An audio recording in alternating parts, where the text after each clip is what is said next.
नमस्कार दोस्तों, हमारे YouTube चैनल पहाड़ी पाठशाला में आप सभी लोगों का स्वागत है। कल हम 1853 के चार्टर तक पढ़ चुके थे भारत का संवैधानिक विकास। आज हम इससे आगे पढ़ेंगे भारत सरकार अधिनियम 1858। जो 1857 का विद्रोह था, ऐसी घटना की पुनरावृत्ति को रोकने के लिए तथा प्रशासनिक व्यवस्था को स्थापित करके भारत का उपयोग ब्रिटिश औपनिवेशिक हित में करना इस अधिनियम की मुख्य विशेषता थी। ठीक है, भारत सरकार अधिनियम 1858। यहाँ पर ईस्ट इंडिया कंपनी के हाथों से शासन सीधे ब्रिटिश क्राउन के हाथों में चले गया। ठीक है, अब क्या है, इस कानून के द्वारा भारत का शासन कंपनी के हाथों से ले लिया गया और ब्रिटिश ताज के अधीन कर दिया गया। जो बात मैंने भी ऊपर बताई, ये बहुत इंपॉर्टेंट पॉइंट है। कौन से अधिनियम द्वारा भारत का शासन कंपनी के हाथों से ले लिया गया और ब्रिटिश ताज के अधीन कर दिया गया? 1858 का भारत शासन अधिनियम। इससे पहले के जो अधिनियम थे उसमें जो भारत का शासन था कंपनी के हाथों में था। ठीक है, अब देखो यहाँ पर क्या हुआ। भारत के प्रथम वायसराय लॉर्ड कैनिंग ने इलाहाबाद में 1 नवंबर 1858 को उद्घोषित किया। देखो यहाँ पर एक चीज़ ध्यान में रखना, इस अधिनियम द्वारा क्या हुआ, जो भारत का गवर्नर जनरल था उसको भारत का वायसराय बना दिया गया।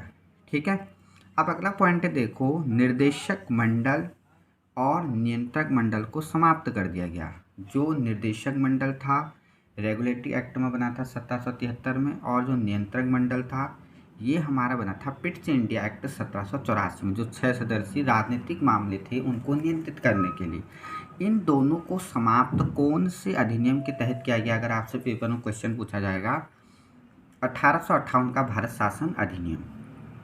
तथा उनके समस्त अधिकार भारत राज्य सचिव को दे दिए गए। ठीक है, भारत सचिव अनिवार्यतः ब्रिटिश संसद और ब्रिटिश मंत्रिमंडल का सदस्य होता था। जो 1858 का भारत शासन अधिनियम था, इसके तहत एक भारत सचिव के पद की व्यवस्था की गई थी। ठीक है, अब जो भारत सचिव था, ये पूछा जाता है कि भारत सचिव के पद की जो व्यवस्था थी वो कौन से अधिनियम के तहत की गई थी? 1858 के अधिनियम के तहत। ठीक है, जो पद यहाँ पर सृजित किया गया था।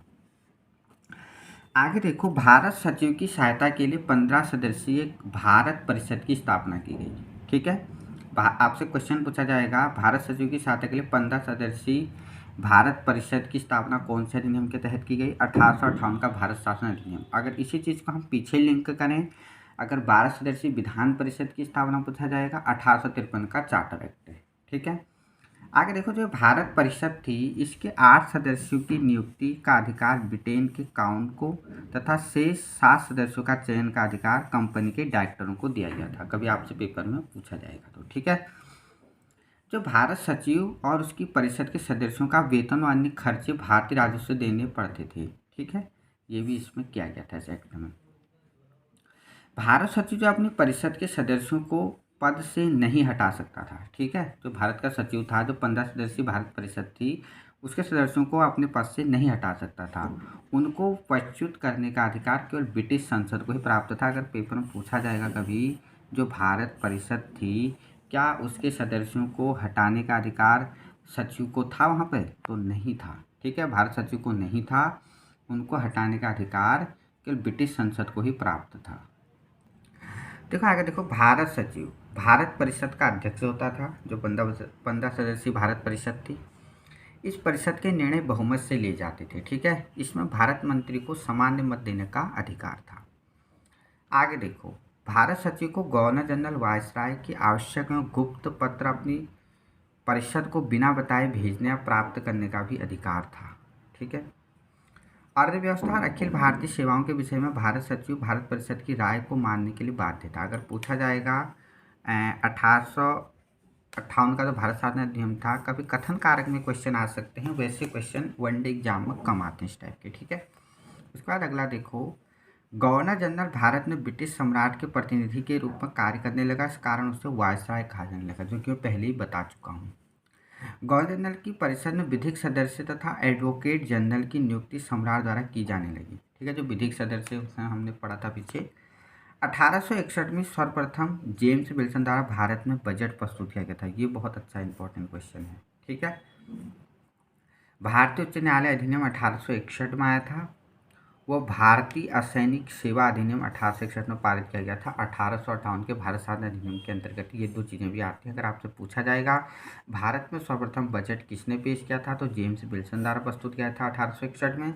और भारतीय उच्च न्यायालय अधिनियम कब आया था, 1861 में आया था। ठीक है, आगे देखो अगला अधिनियम पढ़ते हैं। भारत शासन अधिनियम में भारत परिषद अधिनियम 1861। देखो 1861 के अधिनियम द्वारा भारत में संवैधानिक विकास का सूत्रपात किया। ये पेपर में आ चुका है, शुरुआत की यहाँ ने इस अधिनियम में।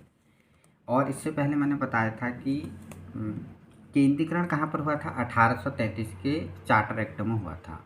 और ठीक है, उसमें भारत के संवैधानिक का आंशिक संकेत कौन से चार्टर में दिखाई देता है वो भी पूछा जाएगा, तो 1833 का चार्टर है। ठीक है, देखो जो 1861 का भारत परिषद अधिनियम था, इसके माध्यम से सबसे पहले भारतीयों को शासन में भागीदार बनने का प्रयत्न किया गया। अगर आपसे पेपर में पूछा जाएगा पहली बार भारतीयों को शासन में भागीदार बनने का प्रयत्न किस अधिनियम ने किया, तो 1861 का चार्टर अधिनियम, 1861 का भारत परिषद अधिनियम ने किया था। ठीक है, देखो यहाँ पर क्या हुआ, गवर्नर जनरल को विधायी कार्यों हेतु नए प्रांत के निर्माण का तथा नवनिर्मित प्रांतों में गवर्नर या लेफ्टिनेंट गवर्नर को नियुक्त करने का अधिकार दिया गया। ठीक है, ये चीज़ ध्यान में रखनी है।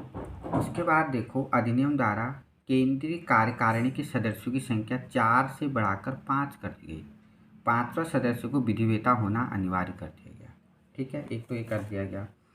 अगला देखो भारत परिषद को विधायी संस्था बनाया गया। अगर आपसे पेपर में पूछा जाएगा तो भारत परिषद 1858 के भारत शासन अधिनियम के तहत स्थापित की गई थी, उसको विधायी संस्था कौन से अधिनियम के तहत बनाया गया, तो 1861 का भारत शासन अधिनियम। ठीक है, उसे भारत में रहने वाले सभी ब्रिटिश तथा भारतीय प्रजा भारत सरकार की कर्मचारी, भारतीय रियासतों तथा सम्राट के राज्य क्षेत्रों के अधीन रहने वाले व्यक्ति सभी स्थानों एवं वस्तुओं के संबंध में कानून बनाने का अधिकार प्रदान किया गया। आगे गवर्नर जनरल को अपनी परिषद में 6 से 12 सदस्यों की वृद्धि करने का अधिकार दिया गया, जो सभी मनोनीत थे। ठीक है, ये थोड़ी ध्यान में रखना, इन पॉइंटों को इतने इंपॉर्टेंट है नहीं, लेकिन कभी कभी पेपर में पूछे जा सकते हैं। जो मैंने दो बताए, एक याद रखना, 1861 का संवैधानिक विकास का सूत्रपात किया, पहली बार भारतीयों को शासन में भागीदार बनने का प्रयत्न किया। ठीक है, 2 क्वेश्चन तो बनते ही हैं। तीसरा, भारत परिषद को विधायी संस्था कौन से अधिनियम के तहत बनाया गया, 1861 का भारत शासन अधिनियम के तहत बनाया गया। ठीक है, इस अधिनियम में वायसराय की परिषद में अधिक सुविधा से कार्य करने के लिए नियम बनाए गए की अनुमति दी गई, जिसके आधार पर वायसराय लॉर्ड कैनिंग ने भारत में विभागीय प्रणाली की शुरुआत की। ये बहुत ज़्यादा इंपॉर्टेंट क्वेश्चन है कि भारत में विभागीय प्रणाली की शुरुआत किस वायसराय ने की थी, तो लॉर्ड कैनिंग ने की थी। कौन से अधिनियम के तहत हुई, भारत परिषद अधिनियम 1861। इस प्रकार भारत में मंत्रिमंडलीय व्यवस्था की नींव पड़ी, कौन से अधिनियम के तहत पड़ी, 1861 के भारत शासन अधिनियम के तहत पड़ी। ठीक है, आगे देखो गवर्नर जनरल को संकटकालीन दशा में विधान परिषद की अनुमति के बगैर अध्यादेश जारी करने का अधिकार प्रदान किया गया। मोस्ट इंपॉर्टेंट क्वेश्चन है, पेपर में बहुत पूछा जाता है। गवर्नर जनरल को अध्यादेश जारी करने की शक्ति कौन से अधिनियम में प्राप्त है, तो 1861 का भारत परिषद अधिनियम है, बहुत बार पेपर में पूछा जाता है। उसके बाद देखो मद्रास एवं बम्बई की सरकार को पुनः कानून बनाने तथा उसमें संशोधन करने का अधिकार दिया गया, इसी भारत शासन अधिनियम के तहत दिया गया है। ठीक है,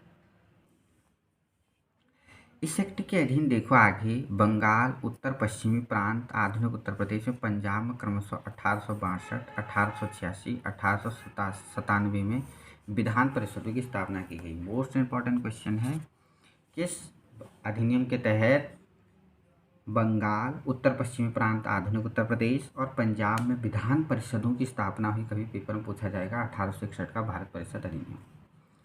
इसमें देखो पहली बार विधि निर्माण में भारतीयों का सहयोग प्राप्त किया गया। यहाँ पर केवल विधि निर्माण में दिया जा रहा है। ठीक है, विधि निर्माण में पूछा जाएगा तो पहली बार भारतीयों को शासन में भागीदार होने का अवसर मिला, दूसरी बार विधि निर्माण में भारतीयों को सहयोग प्राप्त किया गया।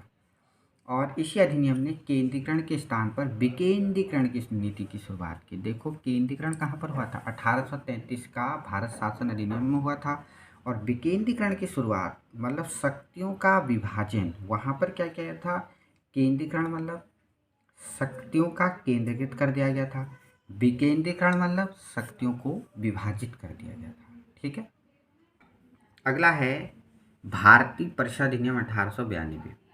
देखो 1885 में कांग्रेस की स्थापना तथा एल्बर्ट बिल विवाद, देखो दो चीज़ें हैं। कांग्रेस की स्थापना 1885 में हुई थी। किसने की थी? एवी होम ने की थी 1885 में। व्योमेश चंद्र बनर्जी इसके प्रथम अध्यक्ष थे। एल्बर्ट बिल विवाद किसके टाइम पर आया था? ये भी आपको पता होना चाहिए। लॉर्ड रिपन के टाइम पे ये आया हुआ था। ठीक है, इसे श्वेत विद्रोह भी कहा जाता है। ठीक है, इसमें क्या था कि भारतीयों के मामले को जो श्वेत लोग थे वो उस पर फैसला ले सकते थे, और जो हम थे मतलब भारतीय थे वो उन पर फैसला नहीं ले सकते। लेकिन इसमें प्रावधान किया गया था कि जो भारतीय हैं वो उनके केसों की जो उनकी सुनवाई है वो भी कर सकते थे। तो इसीलिए श्वेतों ने विद्रोह कर दिया था, इसीलिए इसे एल्बर्ट बिल विवाद या श्वेत विद्रोह भी कहा जाता है, जो लॉर्ड रिपन के टाइम पर आया हुआ था। ठीक है, पश्चात भारतीयों को प्रशासन तथा विधि निर्माण और में और अधिक प्रतिनिधित्व देने की मांग काफ़ी जोर पकड़ लिया, जिसके फलस्वरूप यह अधिनियम पारित किया गया। समझ में आ गया यह अधिनियम किस लिए पारित किया गया?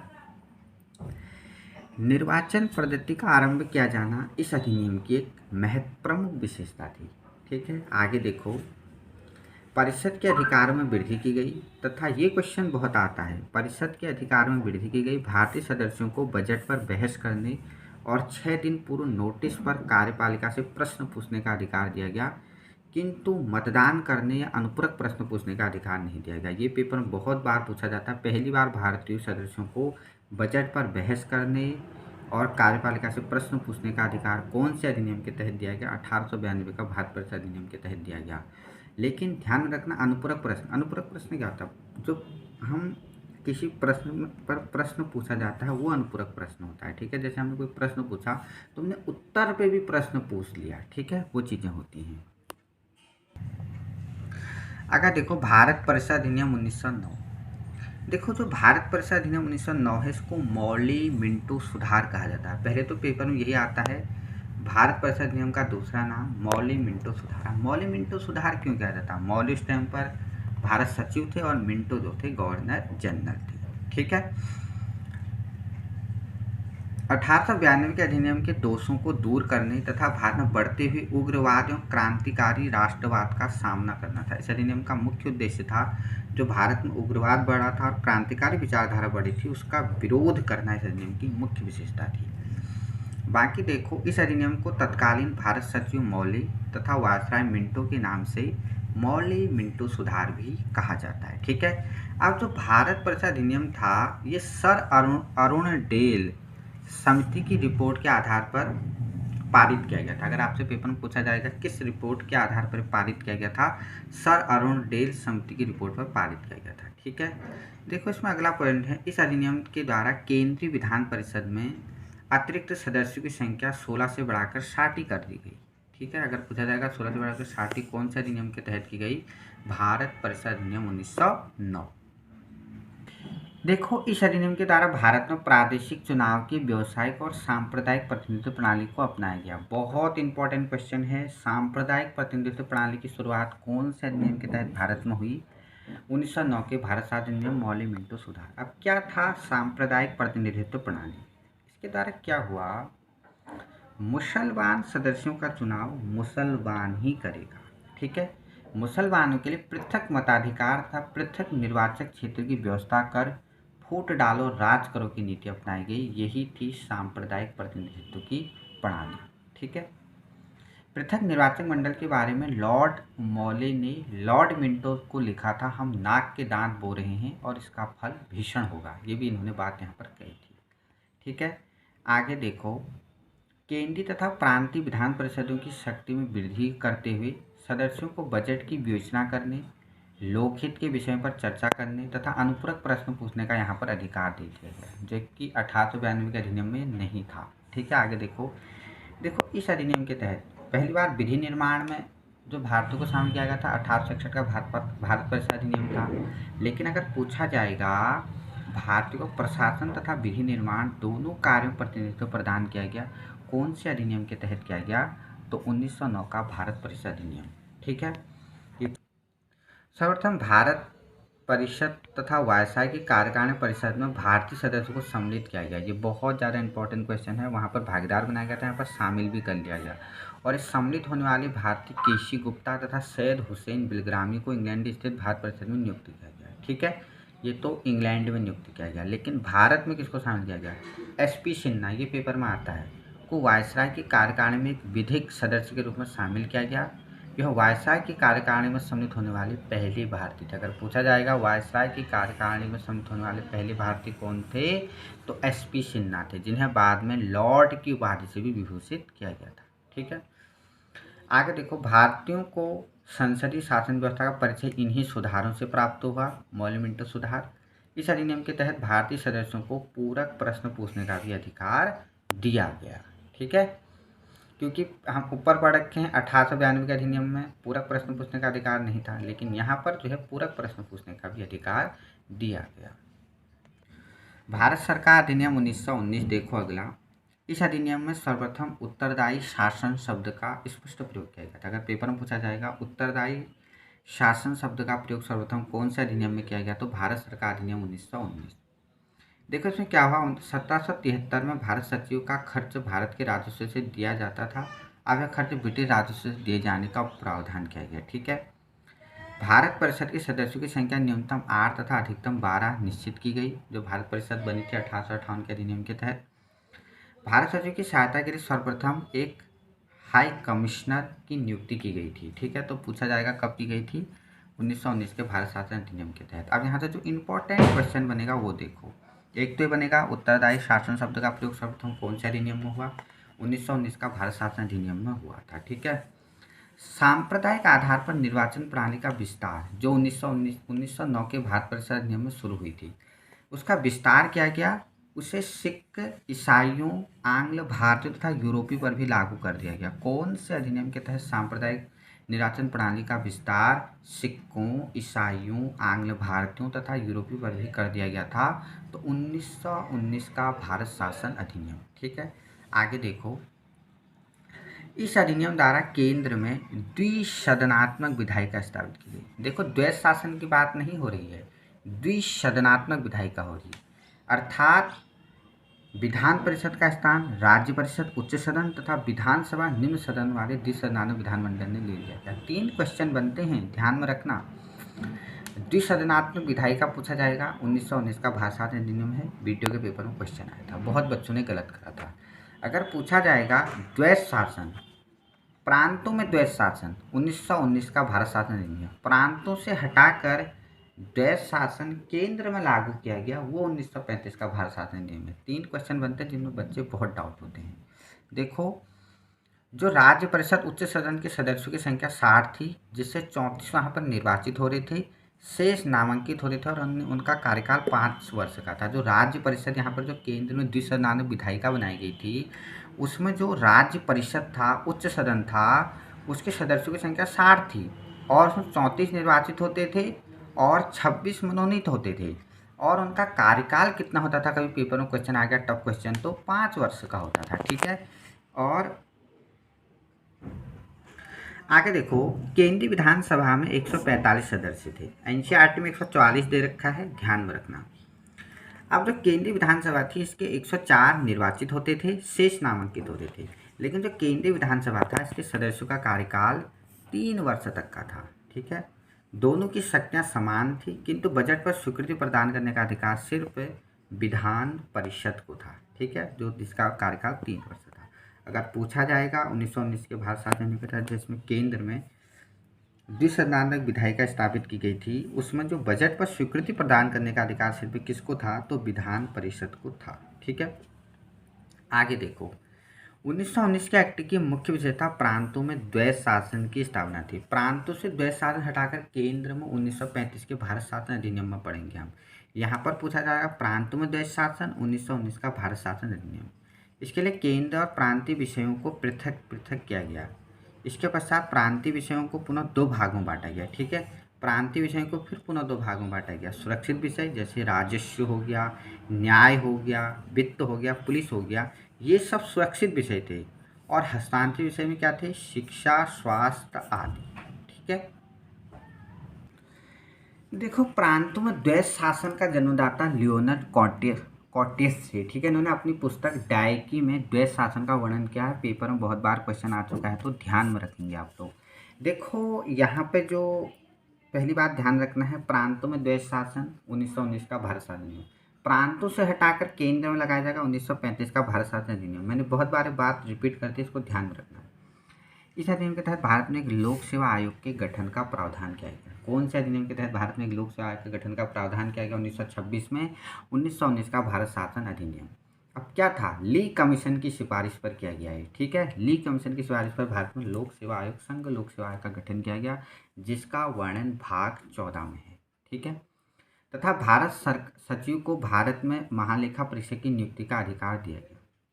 प्रत्यक्ष निर्वाचन के लिए पहली बार सीमित संख्या में संपत्तियों कर का आधार बनाया गया। इस अधिनियम द्वारा सर्वप्रथम केंद्रीय बजट को राज्य बजट से पृथक कर दिया गया। अगर पूछा जाएगा, जो हमारा एक ही केंद्रीय बजट बन रहा था भारत के लिए, उसको सर्वप्रथम केंद्रीय बजट को राज्य बजट से पृथक कर दिया गया। कौन से अधिनियम के तहत किया गया? तो 1919 का भारत शासन अधिनियम। जो 1919 का भारत शासन अधिनियम था, इसको मॉन्टेग्यू चेम्सफोर्ड सुधार के नाम से भी जाना जाता है। ये बात यहाँ आप ध्यान में रखेंगे। अगला देखो, भारत सरकार अधिनियम 1935। भारत के लिए तैयार अभी तक जितने अधिनियम बने, उनमें सबसे जटिल कोई अधिनियम था तो था भारत सरकार अधिनियम। सबसे बड़ा और सबसे जटिल दस्तावेज था। जो भारत सरकार अधिनियम 1935 था, इसमें कुल 321 अनुच्छेद थे, 10 अनुसूचियाँ थी, 14 भाग थे। अगर पूछा जाएगा तो भारत सरकार अधिनियम 1935 है, इसमें कितने अनुच्छेद थे? 321 अनुच्छेद थे। कितनी अनुसूचियाँ थी? 10 अनुसूचियाँ थी। कितने भाग थे? 14 थे, ठीक है। और वर्तमान में जो भारतीय संविधान है, उस पर अगर किसी का सर्वाधिक प्रभाव पड़ा है तो भारत सरकार अधिनियम 1935 का पड़ा है, ठीक है। अब देखो, इस अधिनियम के अनुसार अखिल भारतीय संघ की स्थापना की। पेपर में बहुत बार क्वेश्चन आ चुका है, मोस्ट इंपॉर्टेंट क्वेश्चन है। किस अधिनियम के तहत भारत में अखिल भारतीय संघ की स्थापना की गई? 1935 के भारत शासन अधिनियम के तहत की गई।